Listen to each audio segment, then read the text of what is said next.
رسلان په کرنې کې د 3 لسیزو تجربه لري او د مشهورو نړیوالو سوداګرو سره ارزښتناک اړیکې رامنځته کړې دي.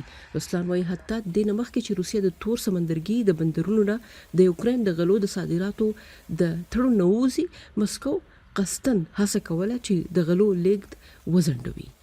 بستریشه проходили سودا مال ډیرو سوداګرو سره خبرې کړې دي او ټول وایي چې روسي پلټونکو غیر ضروري کتارونه جوړ کړي، ډېرې کښتۍ درول شوې دي. یوکرين غواړي د جنوب سند په اوګدو کې او سلواکیا او پولند کې ځمکنۍ لارې جوړې کړي، خو هولوب وایي تر دې دمه د تور سمندرګي لاره تر ټولو غوره ده. سمندر موږ ته اجازه راکوي چې ښه لوجستیکي لار ولرو. دا د بزګرانو لپاره د تولید په لګښت اغیزه کوي.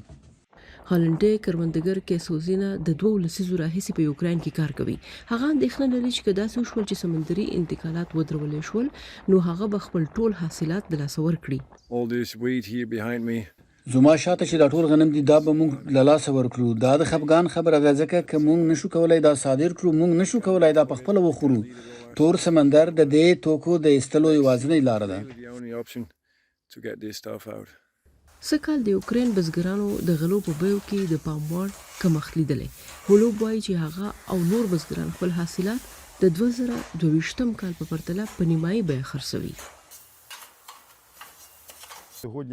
اوس مهال موږ بيخي عاید نه لرو یا حتی زیانونه ګالو.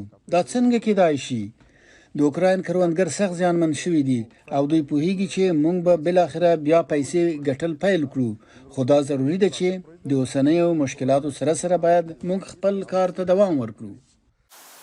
یوکراینیان دا اوس مهال د ترکیه او ملګرو ملتونو په څیر په نړیوالو متحدینو باندې تکیه کوي چې دوی وکولای شي د تور سمندرګي د لارې د غلو صادرات وکړي.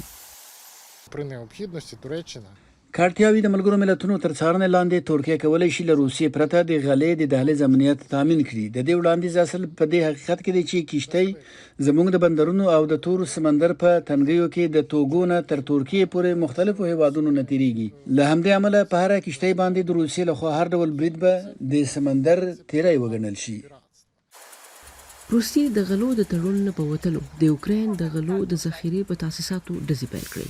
ولسمشر زيلنسکي ویل چې د اودیسا په څیر د یوکرين په بندرونو کې د هوایي دفاع پیاوړی سیستم به وکولای شي د ګواښونو په کمولو کې مرسته وکړي او د نړیوال خوراکي توکو بیې ثابت وساتي.